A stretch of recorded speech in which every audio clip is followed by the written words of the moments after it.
السلام علیکم و رحمت الله و برکاته. اینجا سوره نصر یکی از سوره های مدنی هست، بعد هجرت پیامبر خدا صلی الله علیه و سلم نازل شدگی هست.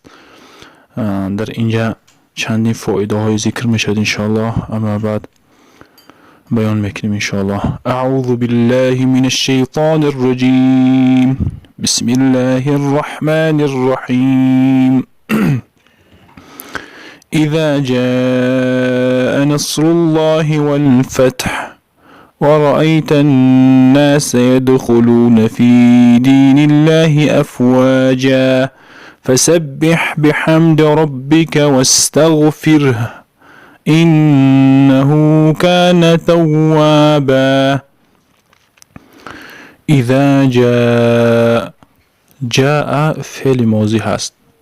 هر وقتا که آمد نصر الله، نصرت الله، یاری الله و فتحی بگیم کشادن، یعنی که فتح مکه در نظر دارن. وقتی که فعل ماضی که هست اذا جاء، یعنی که الله گفته است که آمد نصرت الله و فتح کردن مکه، در حقیقت حاضر فتح شدگی نیست. با این چه خیلی معنا میکند؟ آمد میگه نشید است، یعنی که با تحقیق میشه. وقتی که جایی که باید فعل مضارع بیاد، فعل ماضی بیاد، اذا که در اولشون به معنای مضارع میشود، یعنی که هر وقت که میآید نصرت الله و فتح الله، وقتی که میآید هر آینه اینه که چی است؟ تحقیق میاد این چیز. به همون خاطر با ماضی آورده است میگن بعضی مفسرها. و رأیت الناس یدخلون، و میبینی مردم. رأیت گفته صیغه واحد مذکری متکلم بود، مخاطب، یعنی که خطاب کرده است. و میبینی محمد صلی الله علیه و سلم الناس را، ناس مردم، یدخلون داخل میشوند. در چی داخل میشن؟ فی دین الله، در دین الله. یعنی که میبینی مردم که وقتی که فتح مکه میشود، نصرت الهی میآید، میبینی مردم که در دین الله چه میشن؟ میدرن. افواجا گفته گروه، فوج بگیم که گروه، دسته میبینی که در دین الله میدرن. اونجایی که تو کوشش میکردی محمد صلی الله علیه و سلم برای یک نفر که اسلام بیارد، با یک نفر هدایت بیاد، گفته وقتی که ان شاء الله نصرت الله که اومد، میبینی مردم گروه در آمدستن. پروایی نکن.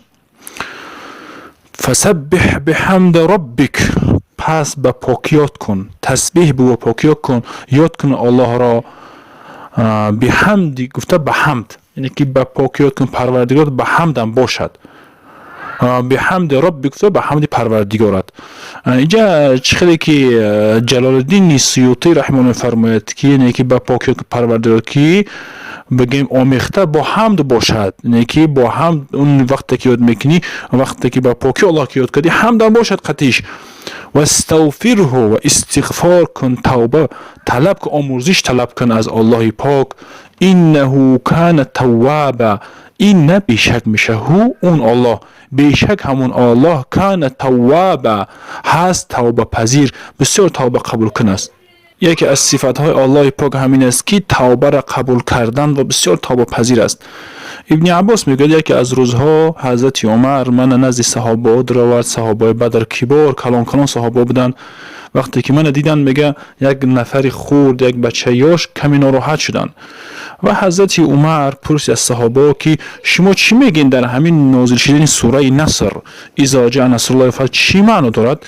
همه اونها گفتن که بعضی گفتن خیر نصرت الله میاد شکرگزاری کن، بعضی گفتن که نصرت الله میاد استغفار کن، خیر این بگیم که نعمت الله پاک بیان کرده است. گفته ابن عباس رحمه الله رضی الله عنه در اونجا گفت که حضرت عمر پرسید نشون که تو چی میگی؟ گفت بچه جوانه مثلا که ابن عباس گفت که من میگم که این دلالت میکند که وفات نبی صلی الله علیه و سلم نزدیک هست.